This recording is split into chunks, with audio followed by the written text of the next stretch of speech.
here we are in a little huddle. Let's get our initial reactions to the Chancellor's statement. Look, first of all, on the economics, Duncan, did it change the basic picture we have? You've had a quick glance, I think, at the OBR report. Does it change our sense, our story of the economy and where it's going? The really short answer to that is no. We're still pretty much where we were before we got these numbers. When you look at the growth, I mean, there was a lot of, the Chancellor in his speech noted that growth this year and next year was being revised up. What he didn't know was for the following years it's revised down. Yeah, up so a what's bit. happened is, the economy's growing fast. What the OBR have said is, we think that's temporary. That's like dragging forward growth from the future. Fundamentally, that picture's the same. On the borrowing, I mean, the numbers are a bit worse in the short run, back to where we were in the medium term. And I think the key line in that Office of Budget Responsibility document is, we're in the 5th year of what looks to be a 10-year fiscal consolidation. We are halfway there. And people like you and me have been saying we're halfway through, and so only a few other people haven't been saying nice. that. It is nice when someone agrees with you. Yeah. Okay, political headline, Allegra. Stamp duty, isn't it? I mean, in terms of the politics of it, it's so fascinating, isn't it, that you have a government that can announce it's essentially failing, but sound and almost look like it's winning. It's quite incredible that they were so buoyant, the backbenchers, but also in Prime Minister's questions beforehand.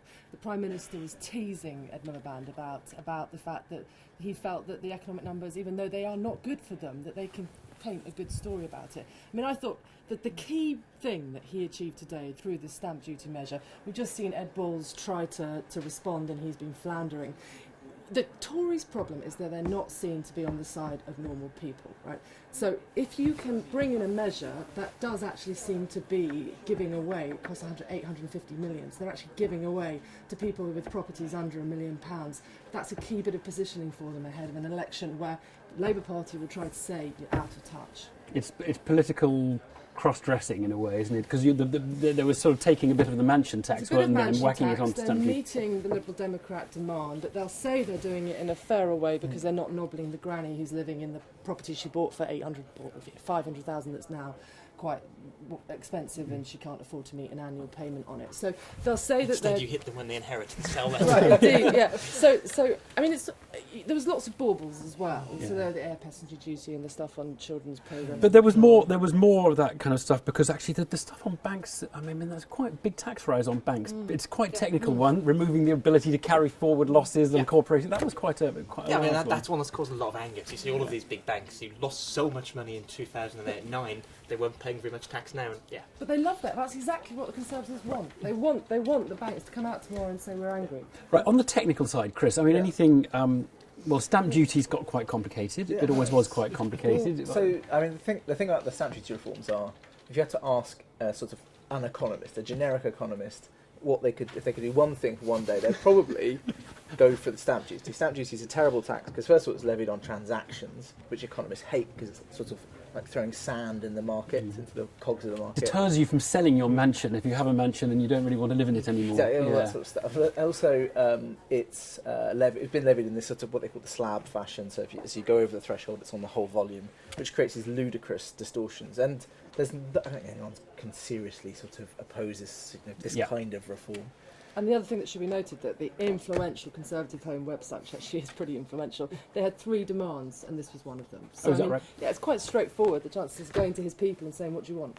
Right, was there a hole in the speech? Was there something... What was the elephant in the room, or the they missed their dog that didn't bark? Their own targets they're missing, but somehow Houdini-like they are managing to, if not get out of it, because it will... I mean, before in Prime Minister's questions, quite effectively, I think that Ed Miliband did say, you are missing all of these promises, and that's all true. And we will be showing graphs comparing where they thought they'd be in 2010 and where they actually are. Just one other political observation just to make. It is so difficult for the opposition to attack the government on failing on immigration and on the deficit, because they would not be doing what the government is doing. So we're in a weird place where the opposition can't go to where it wants to go.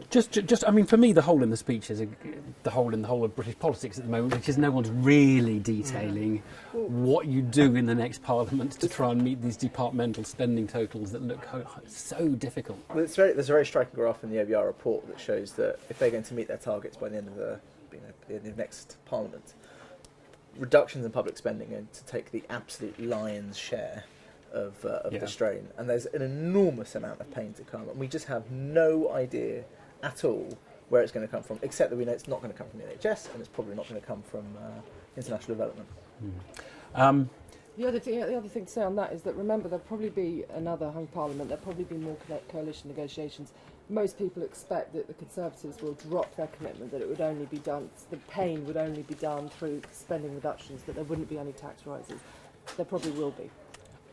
And just while we're on tax, I mean, quickly. The busiest people in Britain this afternoon are going to be estate agents and lawyers in Kensington and Chelsea, desperately trying to exchange contracts so they can avoid stamp duty at midnight. Before midnight tonight. Otherwise, not much has changed on the economy. Thanks all.